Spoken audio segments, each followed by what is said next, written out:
Hi everyone, welcome back to the Atheist Viewpoint. I'm Ellen Johnson, I'm the president of American Atheists, and Dennis Horvitz on your left is my regular co-host. And our guest today is Lenny Brenner, back to talk with us once again.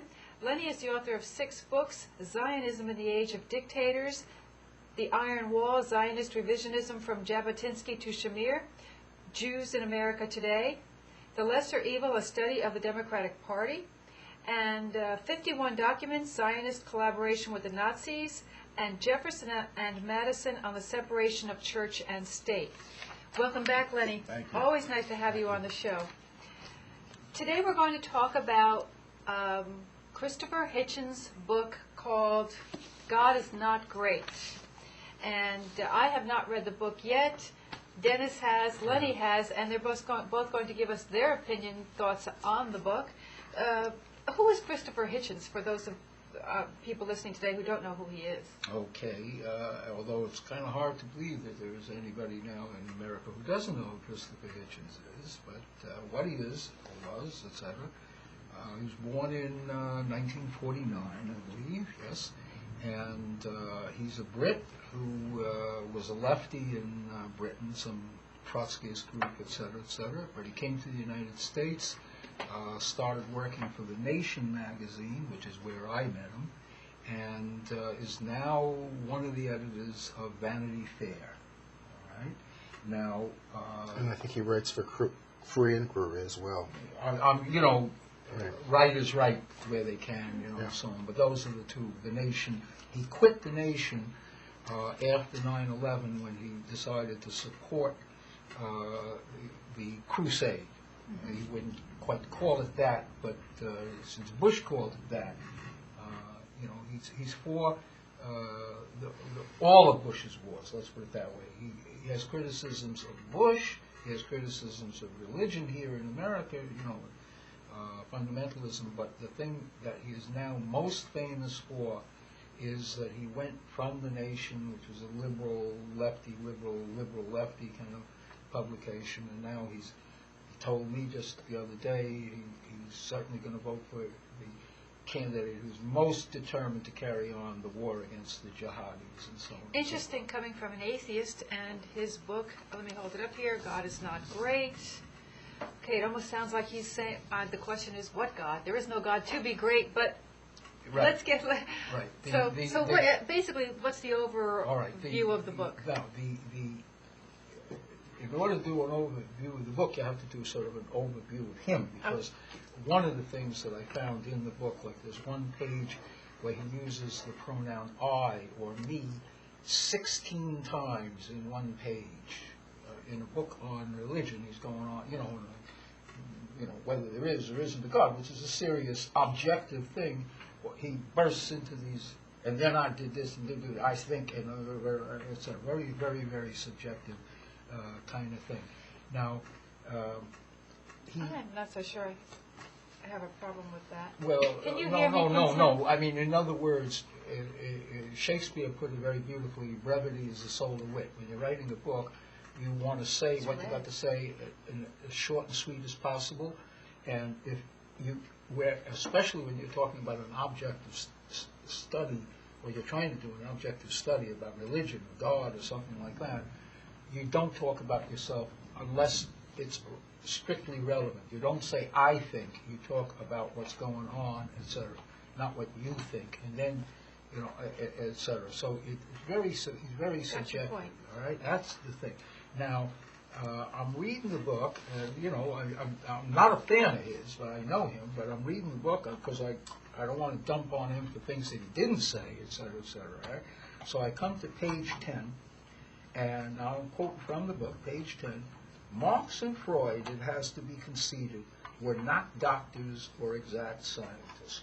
So I'm looking at this and saying, wait a minute, Freud is not the doctor. Dr. Freud is not the doctor. So, of course, I went immediately to the encyclopedia, which, of course, says that he was not only a doctor, he was a professor of neurology, nerves, etc., etc.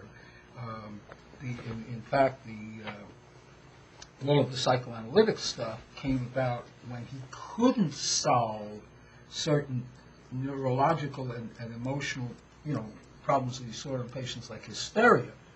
And he realized that you had to go beyond the nerves to do this. But he was a doctor. I mean, there's no Oh, yeah. ifs, That's ands, or buts. So I emailed Christopher, and he replied back. He says, "Oh, I made a mistake. What I really meant was that he made so many stupid remarks about the nose that I couldn't believe that he was a doctor." Okay. Now, Okay. the problem with that is that Sigmund Freud made many mistakes as a doctor, as a psychoanalyst, etc.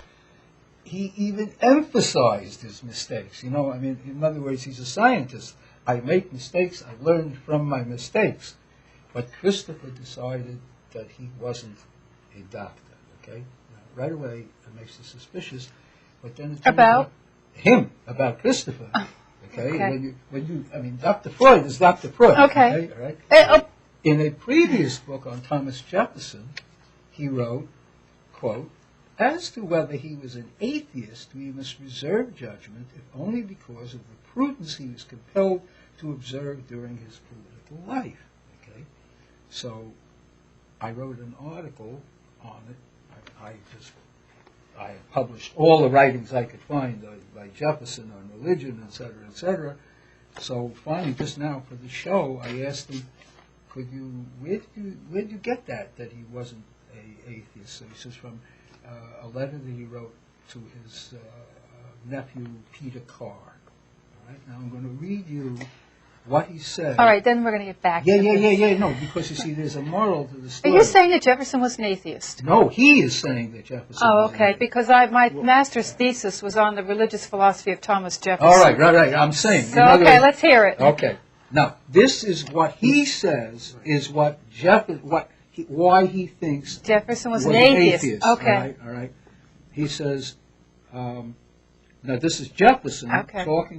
writing to his young nephew, saying, "Do not be frightened from this inquiry by any fear of its consequences. If it ends in a belief that there is no God, you will fight incitements to virtue in the comfort and pleasantness you feel in its exercise, and the love of others which it will procure you."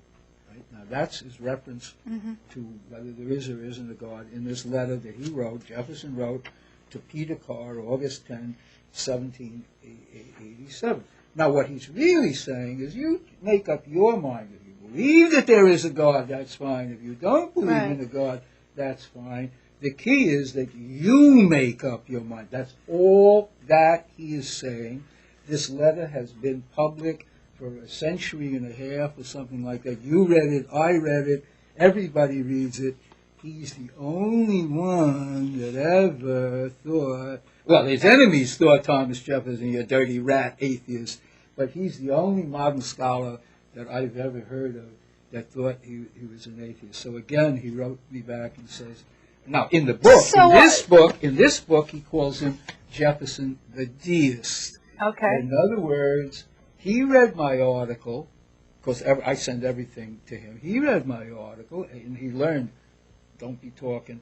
But he still says he wants to, he's writing something on the subject of whether... So for the reader, the message your point to the reader about all of this is... he talks about religion is poison, magical thinking. Right. When it comes to magical thinking, he has atheist Jefferson and none Dr. Freud. Okay? In other words, when you denounce other people for magical thinking, don't tell me that Sigmund Freud was not a doctor. Mm-hmm. That's from the lunatic asylum. All due respect, this is going to Christopher. All due respect, crazy people think the doctor was not a doctor. Okay. You know what I mean, right? And Christopher is, of course, a major fan of the show. You know. Oh, I'm sure. I mean, all right. But what I'm getting at is that when he's a non-stop atheist. The religion is poison, all right? All of you, come out with your hands up. Mm-hmm. You killed and you murdered this and blah, blah, blah, blah. Now, in the real world, we know there are religions that are absolutely crazy. I had, as a lawyer once, Charles Gary, okay? Charles Gary.